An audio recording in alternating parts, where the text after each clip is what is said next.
Hello students. Last class I discussed about ID tree algorithm. We have seen different steps of ID tree algorithm,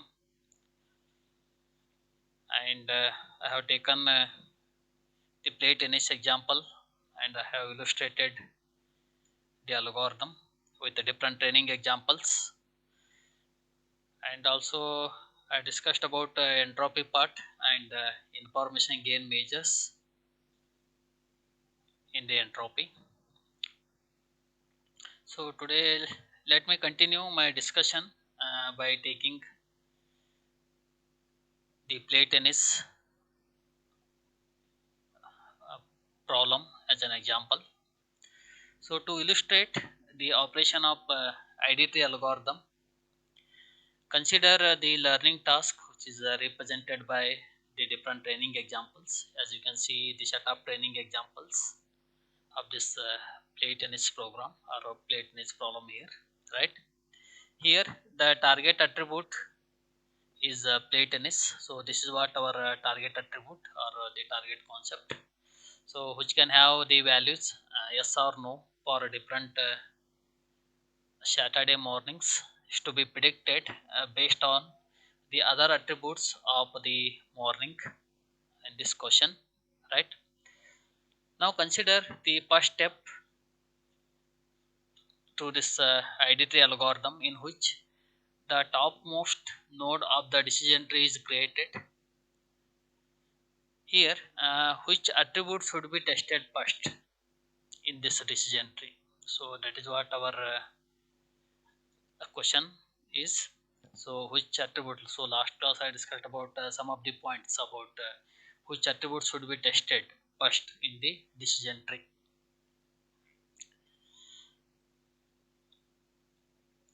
Here ID tree algorithm determines the information gain for each attribute or for each candidate attribute. For example, outlook, temperature, humidity, and wind. Then it will select the one, or it will select one of the candidate attribute with the highest information gain. The computation of the information gain for two of these attributes is clearly shown here. You can see this figure. This figure illustrates the computation of the information gain for two of these candidate attributes. That is, one is humidity and one is wind. So with respect to these candidate attributes, here I am going to calculate the information gain, right? Here the information gain values for all the four attributes are gain of s comma outlook equal to 0.266, like this. Here we got the information gain, or we have calculated the information gain values for all the four attributes, that is the outlook, humidity, wind, and temperature.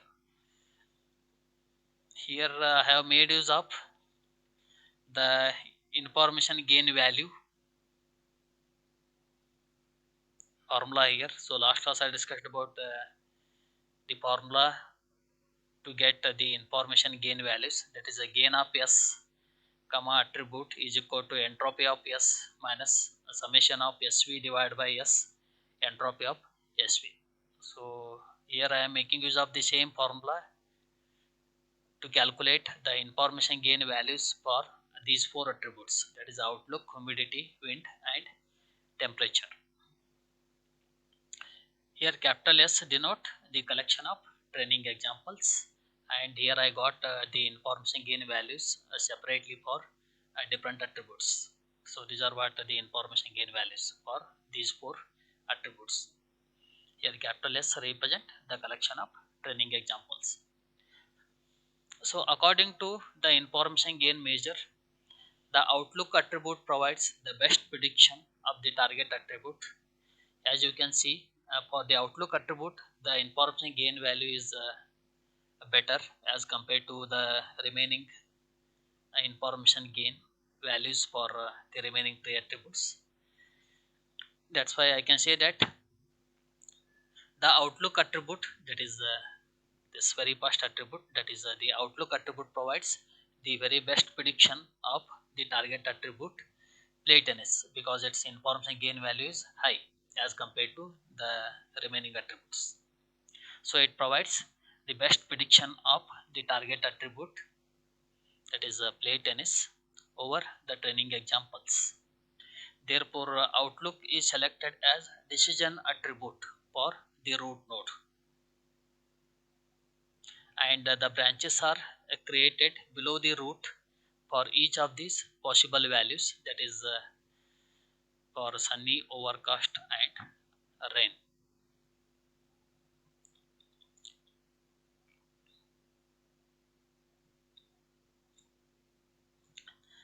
The resulting partial decision tree is clearly shown here. See here, for outlook the information gain value is very high, that's why I have taken it to the root node, and the remaining branches are created below the root node for each of the possible values of sunny, overcast, and rain. So this is what the resulting partial decision tree along with the training example sorted to each new descendant node. Here you can note that every example for which outlook is equal to overcast. So for every training example where the outlook is equal to overcast, so it is considered as a positive example of play tennis, because for this it is a yes, so you can consider that this is what the positive example or positive training example for play tennis. Therefore this node of the decision tree becomes a leaf node with the classification play tennis equal to yes. So for this positive example, the classification play tennis is equal to yes, means its result is equal to yes. So in this context, the descendants corresponding to outlook equal to sunny and outlook equal to rain, so still have the non-zero entropy here, and the decision tree will be further elaborated below these nodes. Means below these nodes you can see the further branching or further elaboration of the nodes, right? Because they are still having non-zero entropy. Here the process of selecting a new attribute and partitioning the training examples is now repeated for each of the non-terminal descendant node, this time by using only the training examples which are associated with that particular node. The attributes that have been incorporated here in the tree that are excluded here, so that any given attribute can appear at most once along any path through the tree, through this decision tree. So this process continues for each of the new leaf node until either of the two conditions is met. So the two conditions are, one is every attribute has already been included along this path through the tree. The second condition is the training examples associated with this leaf node all are having the same target attribute value. So with these two conditions, the process or the process of selecting a new attribute or the process will continue for each of the new leaf node until these two conditions are met. Here this figure illustrate the computations of the information gain for the next step in growing the decision tree. Then the final decision tree learned by ID tree from these 14 training examples is outcome as a this tree. So finally you get this type of decision tree after going through the entire ID tree algorithm, right? So these are what the different possible values for yes. Accordingly, I have calculate the information gain values for the different attributes, right? So make use of the same formula here, the same information gain formula. So calculate these values. and the highest value represent or highest value will conclude that that particular attribute becomes the root node of the decision tree. So this is what the final decision tree learned by ID tree from the 14 training examples which are shown in this particular table. So these 14 training examples will lead to this final decision tree with respect to the different attributes. The next is hypothesis based search in the decision tree learning. As with the other inductive learning methods, ID tree can be characterized as searching a space of hypotheses for the one that fits the training examples. The hypothesis space searched by ID tree is the set of possible decision trees. ID tree performs a simple to complex or a hill climbing search through this hypothesis space. So, beginning with the empty tree, then considering a progressively more elaborate hypothesis in search of a decision tree, which will correctly classify the training data. So, here you can say that the final decision tree will classify the training data correctly. The evaluation function that will guide this hill climbing search is the information gain measure. So this search is depicted here. It is illustrated in this figure. So here you can see how exactly the evaluation function will guide the hill climbing search or how exactly performs the search here. So that is what is considered as the information gain measure.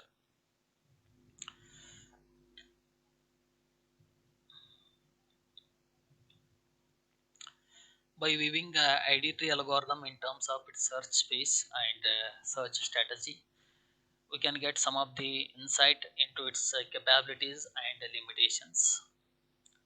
So the first one is ID tree hypothesis space of all decision trees is a complete space of finite discrete valued functions relative to the available attributes, because every finite discrete valued function can be represented by some decision tree, and hence ID tree avoids one of the major risks of the methods which will search incomplete hypothesis spaces. That is what the hypothesis space might not contain the target function. So this is one of the capability and the limitations with respect to the ID tree algorithm. The same way, second one is ID tree maintains only a single current hypothesis as it searches through the space of decision trees. For example, with the earlier version space, that is a candidate elimination method, which maintains the set of all hypotheses consistent with the available training examples. So, by determining only a single hypothesis, ID3 loses the capabilities that will follow from explicitly representing all the consistent hypotheses. For example, it does not have the ability to determine how many alternative decision trees are consistent with the available training data, or to pose new instance queries that optimally resolve these competing hypotheses or among the different competing hypotheses. So this is what the second limitation and the capability that you can say. The third one is ID tree in its pure form. It performs no backtracking in its search. So in ID tree there is no concept of backtracking or backtracking search. Once it select an attribute to test at a particular level in the tree, then it never backtrack to reconsider this choice. Means it will not backtrack to the previous choice. Therefore, it is very susceptible to the visual risk of hill climbing search without backtracking, converging to the locally optimal solutions that are not globally optimal.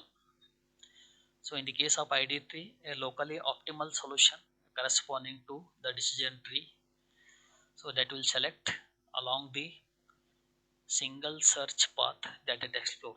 However, this locally optimal solution may be less desirable than the trees that would have been encountered along a different branch of the search.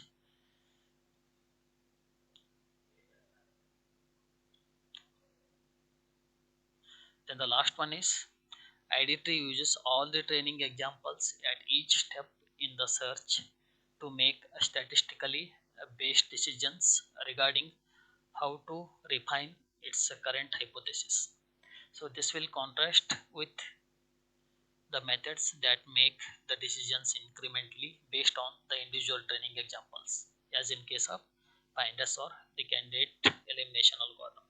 So one advantage of using the statistical properties of all the training examples, for example information gain, is that the resulting search is less sensitive to errors in the individual training example. So that is what an advantage here. So ID3 can be easily extended to handle the noisy training data by modifying its termination criteria to accept the hypothesis that imperfectly fit the training data. So these are what some of the advantages. So ID3 has both the limitations as well as the advantages. So that is what in detail about the ID3 algorithm. Next important concept is inductive bias in decision tree learning.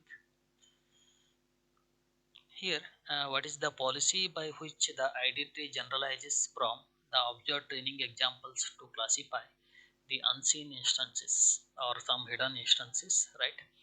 In other words, what is its inductive bias? So, as I already discussed this inductive bias in one of the previous class. So, if you can recall that concept, the inductive bias is the set of assumptions that together with the training data deductively justify the classifications assigned by the learner to the future instances. So that is what the inductive bias concept. So what is inductive bias? It is a set of assumptions that are together with training data deductively justify the classifications assigned by the learner to future instances. So that concept is known as inductive bias. Given a collection of training examples, there are typically many decision trees which are consistent with these training examples. So describing the inductive bias of ID tree consists of describing the bias or describing the basis by which it chooses one of the consistent hypothesis over the others. So which of the decision trees does the ID tree choose? So it chooses. So that is what one question in front of us. So which of the decision trees will choose ID tree? So here we can say that it chooses the first acceptable tree that it encounters in its simple to complex or hill climbing search through the space of possible trees. So if you can speak roughly, then ID tree search strategy is that it select in favor of the shorter tree over the longer ones, and second one is it select the trees that place the attributes with the highest information gain which is closest to the root. So these are what some answers to our question. So here our question is that which of the decision tree choose ID tree? So the answer is based on the strategy of ID tree search. So strategy is that ID tree select the shorter trees over the longer ones. The second one is ID tree select the trees that will place the attribute with the highest information gain closest to the root. Means ID tree place the attribute with the highest information gain as the root node. So because of these strategies, we can say that So that is what one of the selection criteria by most of the algorithms towards id tree or the id tree algorithm. Here, because of the subset interaction between the attribute selection heuristic which is used by id tree and also the particular training examples that it encounters, so it is difficult to characterize the inductive bias which is exhibited by the id tree. However, we can approximately characterize its bias as the preference for short decision trees over the complex trees. I hope it's clear what is the strategy of ID tree search and why most of the algorithms choose ID tree search to build the decision trees and to make the accurate classification or the prediction. The next is approximate inductive bias of ID tree. As I told, ID tree always prefer the shorter trees over the longer trees. Here, the fact that one could easily imagine an algorithm which is similar to ID tree that exhibit precisely the inductive bias. Now consider an algorithm that begins with the empty tree and searches the breadth first BFS algorithm. So BFS, you know, that is a breadth first search. So now consider that an algorithm begins with the empty tree and it searches to DFS progressively more complex trees. First, it will consider all the trees of depth 1, then it will consider all the trees of depth 2. That is what our depth first search or DFS concept. First, it will consider or it will select all the trees with the depth 1, then it will consider all the trees with the depth 2. So, like this, it proceeds. So, once it finds a decision tree consistent with the training data, then it returns the smallest consistent tree at that particular depth or at that particular search depth. Now let us call this DFS search algorithm as a DFS ID tree. Means the ID tree which will make use of DFS to search. So that type of search algorithm is known as BFS ID tree. So it is just a combined algorithm, as you can see, that is a BFS ID tree. Here BFS ID tree finds a shortest decision tree, then it exhibits precisely the bias, that is shorter trees are preferred over the longer trees. So that is what our bias is, or you can say inductive bias, that is shorter trees preferred over the longer trees by ID tree algorithm. Here ID tree can be viewed as the efficient approximation to BFS ID tree using a greedy heuristic search to attempt and to find the shortest trees without conducting the entire BFS through the hypothesis space.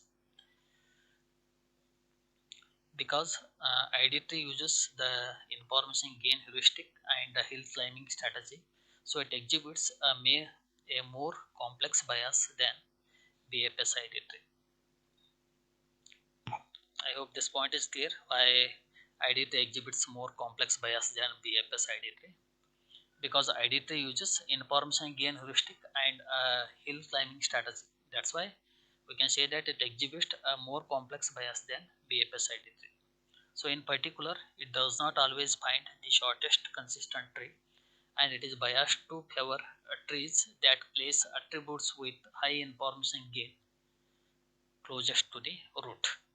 So always it will bias the attribute with high information gain as the root or very closest to the root. So a closer approximation to the inductive bias of ID trees. The shorter trees are preferred over the longer trees. Then the trees that place a high information gain attributes closest to the root that are preferred over the other attributes. So that is what a closer approximation to the inductive bias of ID tree.